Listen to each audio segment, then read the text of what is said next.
Hello बच्चों, good morning और सभी का बायोलॉजी विद के सिंगल के इस प्लेटफॉर्म पर वेलकम है। और आज हम डिस्कस करने वाले हैं मसल टॉपिक का हमारा लेक्चर नंबर 6। ठीक है बच्चों, लास्ट क्लास के अंदर मैंने आपके साथ डिस्कस किया था कि different type of the muscle fibre, that is red muscle fibre और वाइट मसल फाइबर। ठीक है, मैंने ये भी बताया था रेड मसल फाइबर रेड क्यों होता है और वाइट मसल फाइबर वाइट क्यों होता है। ठीक है, दोनों में क्या क्या डिफरेंसेस होते हैं वो मैंने आपके साथ एक्सप्लेन किए थे।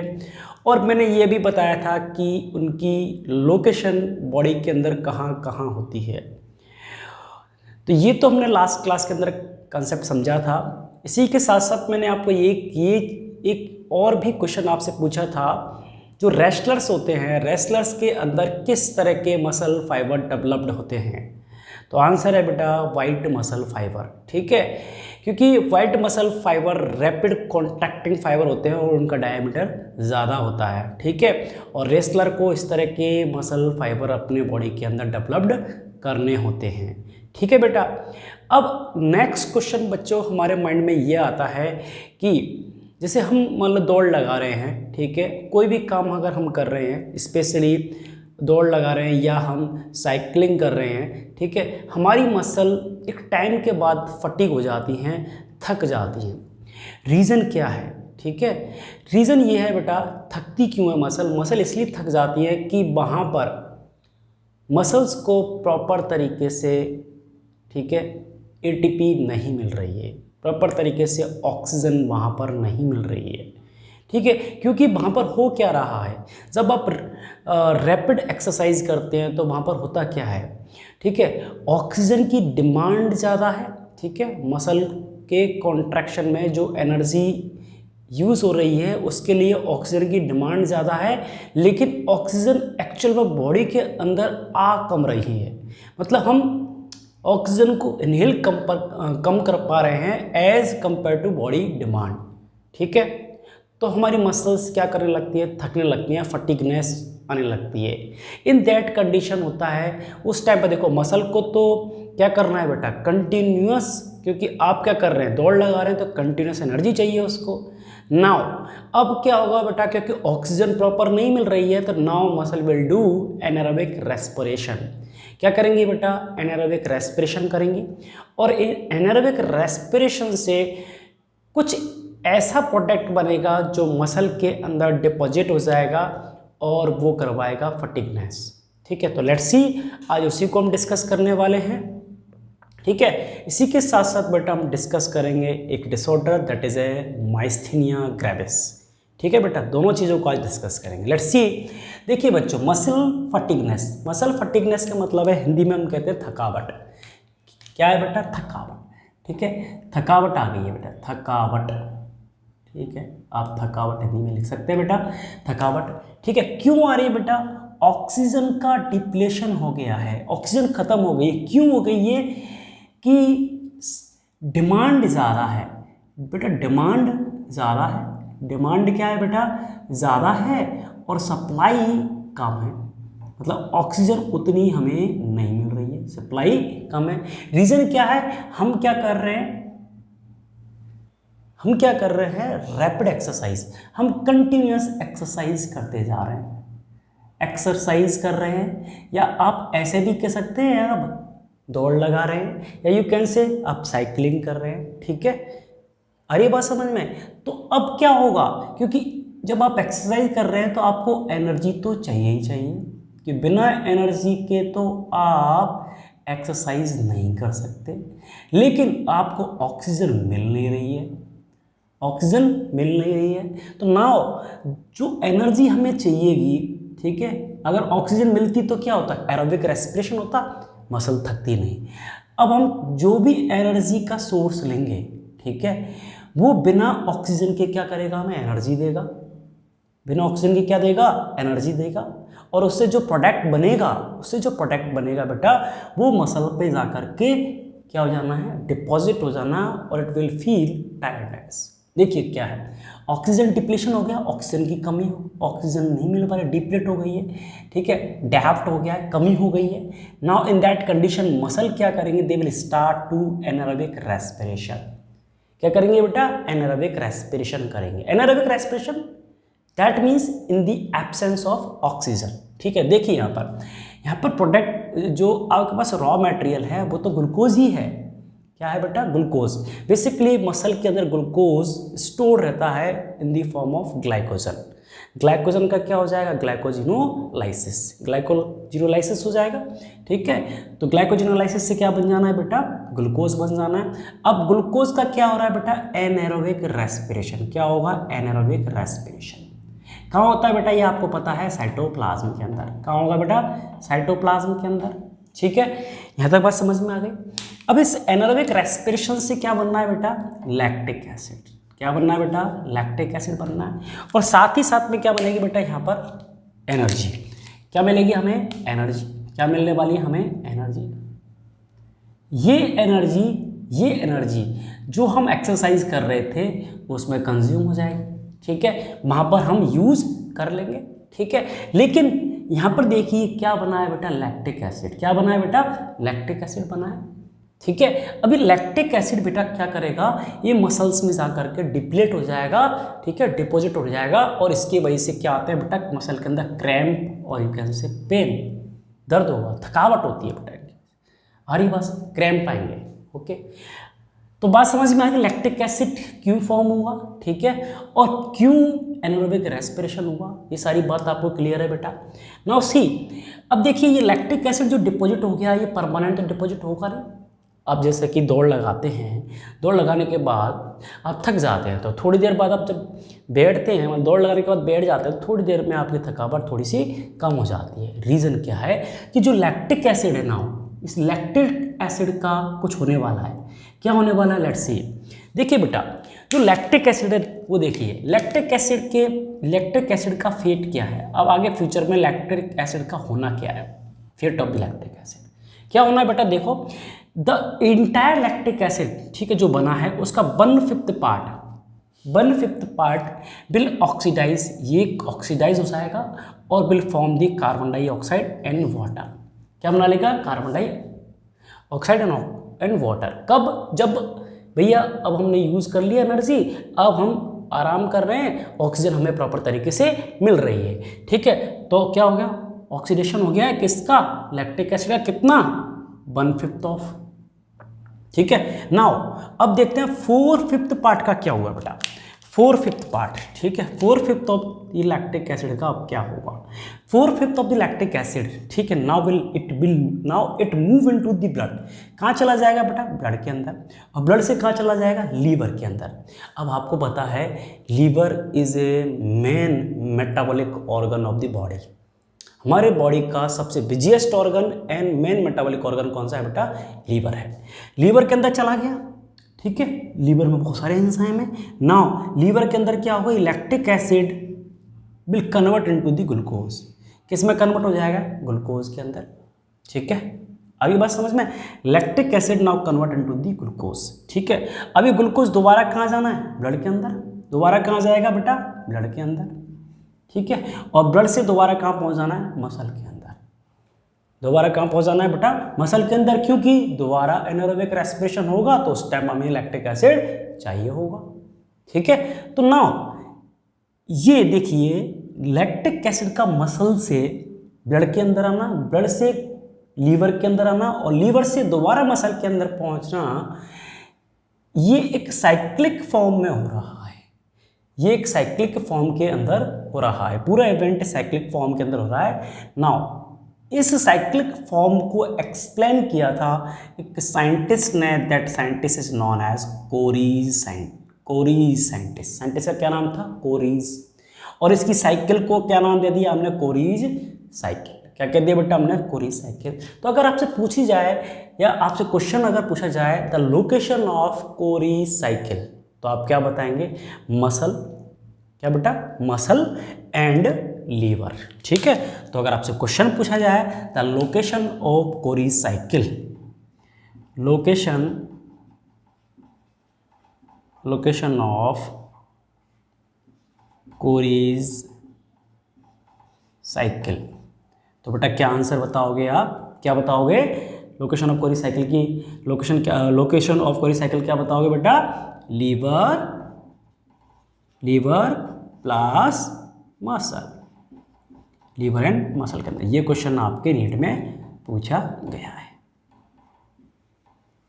Is it clear to all of you? I think ये कंसेप्ट क्लियर है। What is muscle fatigueness and what is Cori cycle. Now we are going to disorders. ठीक है, आपके एनसीईआरटी में, ठीक है, एक डिसऑर्डर दिया हुआ है माइस्थीनिया ग्रेविस। क्या है बेटा? Myasthenia gravis. ठीक है बेटा, और एनसीईआरटी में सिर्फ एक लाइन लिखी हुई है, it is a auto immune disorder. ठीक है, तो फर्स्ट ऑफ ऑल बच्चों हम ये समझने की कोशिश करते हैं what is auto immune disorder. Auto immune disorder वो होते हैं बेटा जिसके अंदर हमारी खुद की इम्यूनिटी हमारे किसी बॉडी पार्ट के अगेंस्ट ही काम कर रही है, या हमारे किसी पर्टिकुलर फंक्शन के अगेंस्ट काम कर रही है। मीन्स मल फंक्शन ऑफ आर इम्यूनिटी। हमारी इम्यूनिटी किसी भी रीजन से हो सकता है, कोई भी रीज़न हो, ठीक है, किसी भी रीजन से हमारी इम्यूनिटी अगर हमारे अगेंस्ट काम करे तो उसको हम क्या कहते हैं? Auto immune disorder. ऑटो मतलब सेल्फ। ठीक है, तो बेटा देखो ये ऑटो इम्यून डिसऑर्डर है, ये याद रखना है, ये पूछा जाता है बेटा, ऑटो इम्यून डिसऑर्डर है। ठीक है, अब दूसरी चीज़ क्या याद रखनी है बेटा? It is a chronic progressive damage of neuromuscular junction. Chronic progressive damage of neuromuscular junction. यहाँ पर हो क्या रहा है बेटा? जो न्यूरोमस्कुलर जंक्शन है, ठीक है, उसका क्रॉनिक तरीके से धीरे धीरे स्लोली क्या हो रहा है बेटा? डैमेज हो रहा है। अब देखिए बेटा, अगर न्यूरोमस्कुलर जंक्शन डैमेज होने लगेगा तो प्रॉपर तरीके से जो इम्पल्सेस हैं वो मसल तक नहीं पहुंच पाएंगे, और मसल तक अगर इम्पल्स नहीं पहुंचे बेटा तो मसल धीरे धीरे फटिग होने लग जाएगी, मसल वीक होने लग जाएंगी। ठीक है, और एंड लास्ट होना क्या है कि it may be chances of paralysis. ठीक है, और जो भी मसल है related to the particular organ ultimately they will permanently damage. ये हो जाएगा बेटा। ठीक है, now see the pathophysiology means mechanism of action कि माइस्थीनिया ग्रेविस में होता क्या है बेटा? माइस्थीनिया ग्रेविस के अंदर होता क्या है? Let's see. ये वाला पोर्शन जो है मैंने आपके साथ डिस्कस कर दिया है। अगर आप चाहते हैं तो स्क्रीनशॉट ले सकते हैं प्लीज। आई थिंक आप लोगों ने स्क्रीनशॉट ले लिया है। ठीक है, मैं इधर वाला जो पोर्शन है इसको कंप्लीट इरेज कर रहा हूँ। ठीक है ना, ये मैंने इरेज कर दिया है। ओके, नाउ सी बच्चों, पैथोफिजियोलॉजी देखिए बेटा माइस्थीनिया ग्रेविस की। ठीक है, मैंने क्या बताया बेटा? देखो कि ये मसल फाइबर है, ये आप देखिए क्या है? टी ट्यूब्यूल्स है। क्या है बेटा? टी ट्यूब्यूल्स है।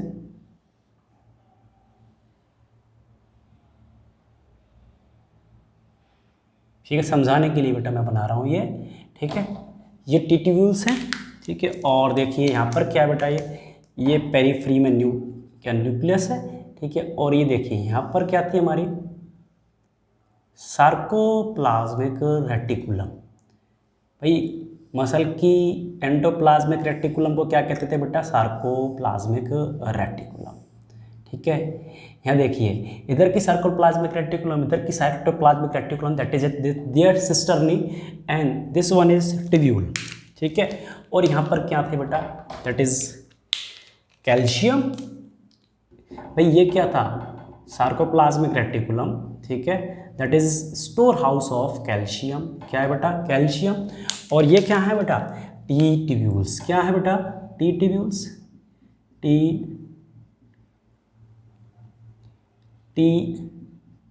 ट्यूब्यूल्स। क्या है बेटा? T tubules.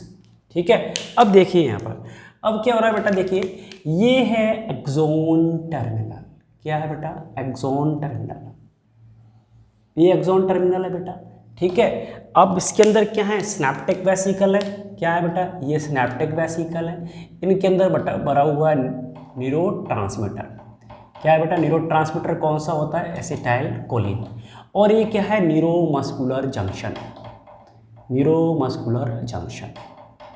ठीक है, क्लियर है। और देखिए आपको पता है ये है सार्कोलेमा, और इसके ऊपर क्या है बेटा, दीज आर दी रिसेप्टर्स। क्या है बेटा, ये रिसेप्टर्स, ये रिसेप्टर्स हैं। ठीक है, अब क्या होता है बेटा, इम्पल्स जैसे ही आता है, ठीक है, तो यहाँ से क्या होगा, ये एसिटाइल कोलिन जो है, ये एसिटाइल कोलिन यहाँ आ जाएगा, दैट इज साइनेप्स वाले पार्ट के अंदर। Now they start to bind with this receptor. क्या है बेटा, ये रिसेप्टर के साथ वाइंड हो जाएगा, इस रिसेप्टर के साथ वाइंड हो जाएगा। ठीक है, और जैसे ही रिसेप्टर के साथ बाइंड होगा, it will transmit this impulse toward this T tubules, और इससे इम्पल्स चारों तरफ स्प्रेड हो जाएगा। That is normal physiology. ठीक है, नाउ हुआ क्या है, देखो यहाँ पर क्या हो रहा है माइस्थीनिया ग्रेविस के अंदर। माइस्थीनिया ग्रेविस के अंदर क्या हो रहा है, हमारा जो इम्यून सिस्टम है, हमारा जो इम्यून सिस्टम है, ठीक है, इन एप्रोप्रिएट एंटीबॉडीज को प्रोड्यूस कर रहा है, इन एप्रोप्रिएट एंटीबॉडीज को प्रोड्यूस कर रहा है। अब ये इन एप्रोप्रिएट एंटीबॉडीज क्या कर रही है बेटा, ठीक है, मान लीजिए